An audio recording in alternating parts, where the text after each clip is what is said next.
श्री बालाजी सेवा समिति के तत्वाधान में रविवार को दिव्यांग गार्डन में 6 बेटियों के सामूहिक विवाह समारोह का आयोजन किया गया, जिसमें बतौर मुख्य अतिथि शिरकत करते हुए महिला एवं बाल विकास मंत्री कविता जैन ने नव दंपतियों को बधाई दी।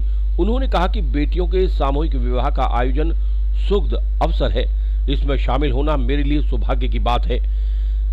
जरूरतमंद कन्याओं के विवाह में हर किसी को योगदान देना चाहिए। उन्होंने कहा कि वर्तमान सरकार भी इस दिशा में बेहतरीन कार्य कर रही है। गरीब कन्याओं के विवाह के लिए कई प्रकार की योजनाएं चलाई हुई हैं, जिनका लाभ लोगों को उठाना चाहिए। शहरी स्थानीय निकाय मंत्री कविता जैन ने कहा कि भाजपा सरकार ने बेटी बचाओ बेटी पढ़ाओ अभियान को सफलता के साथ चलाया है, जिसके सुखद परिणाम सामने आ रहे हैं। लिंगानुपात में हरियाणा ने विशेष उपलब्धि दर्ज की है। लिंगानुपात में सुधार हुआ है। इसका श्रेय जागरूकता अभियान तथा सरकार की योजनाओं को जाता है। सरकार ने बेटियों को आगे बढ़ाने के लिए महत्वपूर्ण योजनाएं लागू की हैं। बेटियों के लिए निःशुल्क शिक्षा की व्यवस्था की है। विभिन्न प्रकार की छात्रवृत्ति योजनाएं तथा अन्य योजनाएं लागू की गई हैं। इस मौके पर आयोजित भंडारे में उन्होंने प्रसाद ग्रहण किया। उन्होंने इस मौके पर संस्था को 2.5 लाख रुपए अनुदान राशि प्रदान की। सबसे पहले मैं बालाजी सेवा समिति का बहुत बहुत आभार व्यक्त करती हूँ, उनका धन्यवाद देती हूँ और उन्हें बधाई देती हूँ कि वो बहुत अच्छा काम पिछले कई सालों से लगातार कर रहे हैं। और इस बार ये उनका इस तरह से सामूहिक विवाह का जो ये दूसरा प्रयास है, और निश्चित रूप से इस तरह से सामूहिक विवाह ये समाज के लिए बहुत तरीके इसके फायदे भी बहुत सारे हैं, एक नहीं इसके अनेक फायदे हैं। क्योंकि हमारे समाज के अंदर तो सबसे बड़ी बात यही होती है कि बेटियों का जन्म लेना, धीरे धीरे ये प्रथा बदल रही है। आज क्योंकि नवरात्रों के कार्यक्रम चल रहे हैं, एक तरफ तो हमारा समाज देवियों की पूजा करता है, कंजकों को भोजन कराता है, और हमारे समाज में कहा भी गया है यत्र नार्यस्यति पूज्यन्ते रमन्ते ततो देवता।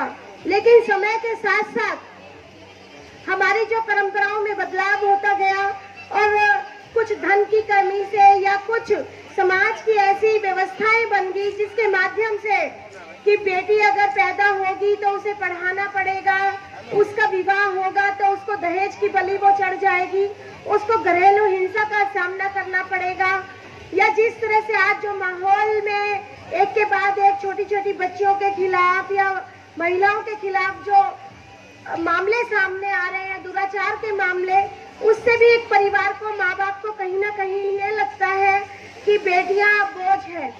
तो ये जो इस तरह के जो सामूहिक विवाह है, ये बहुत सारी चीजों पर अंकुश लगाने में कामयाब हो सकते हैं। सबसे पहले तो यही है कि इस विवाह के माध्यम से जो खर्चे हैं वो एक कम हो जाते हैं, और हमें समाज में इस तरह के विवाह को बल्कि बढ़ावा देना चाहिए। दूसरी तरफ उसमें अगर कोई भी ऐसा बेटियों को इस तरह का आभास नहीं करवाया जाता या परिवार को आभास नहीं कराया जाता कि ये जो शादी है एक सामूहिक समारोह के अंदर हो रही है, बल्कि ये लगता है कि एक परिवार के अंदर ये शादी संपन्न हो रही है। और तीसरा, इसके साथ साथ कि ये जो बेटियां हैं वो सबकी सांझली होती है, किसी एक की नहीं होती। हम सबका फर्ज बनता है कि हम सब मिलकर उनके आगे जो जीवन है उसके अंदर उनको सहयोग दें, उनके आगे आने वाले जीवन के लिए हम कामना करें।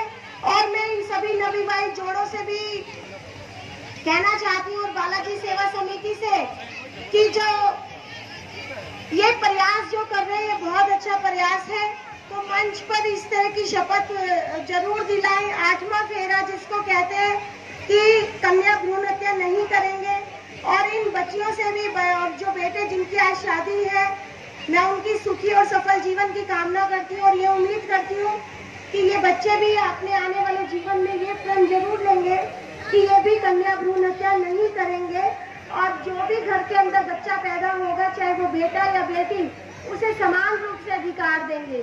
क्योंकि आज जो बेटियों ने अपने आप को हर क्षेत्र में साबित किया है, तो इसलिए मैं तो यही कहूंगी, बालाजी सेवा समिति इसमें लिखा हुआ है कि कोई सुझाव हो तो हमें दे। तो सुझाव केवल यही है कि जरूरी नहीं है कि बेटियों को ही शादी की जरूरत होती है, वो बेटों को भी जरूरत होती है शादी की। तो इसका जो नाम है वो यही है कि समाज के अंदर एक नई मिसाल कायम करना हम लोग रखें, कि समाज के अंदर हम लोग मिलकर सामूहिक विवाह को, इवन संपन्न परिवारों के अंदर भी हम लोगों को इस तरह के कार्यक्रम करने चाहिए, ताकि क्योंकि समाज के अंदर एक रीत ये होती है कि आज उस माँ बाप ने अपनी बेटी की शादी या बेटे की शादी बहुत भव्यता से करी, तो दूसरे माँ बाप को कहीं ना कहीं लगता है कि मैं अपनी बेटे की शादी में इतना खर्च नहीं कर पाऊंगा। तो ये भी हम लोगों को परंपराएं बदलनी चाहिए कि एक सीमित मात्रा के अंदर हम लोग शादियों पर खर्च करें, ताकि जिस माँ बाप के पास, जिसके पास बेटी है या तो वो उसको महसूस ना हो। इस तरह का भी काम हम लोगों को समिति के माध्यम से वो करना चाहिए। और मैं आभार व्यक्त करती हूँ समिति के पदाधिकारियों का, कार्यक्रम में आमंत्रित किया, आप सब लोगों के बीच में आने का अवसर दिया, और आप लोगों को ये आश्वासन दे दें कि आप कोई भी अच्छा काम करें और जो भी हमसे बन पड़ेगा, जो सहयोग अपेक्षित होगा, उसके लिए हम हमेशा तैयार रहेंगे।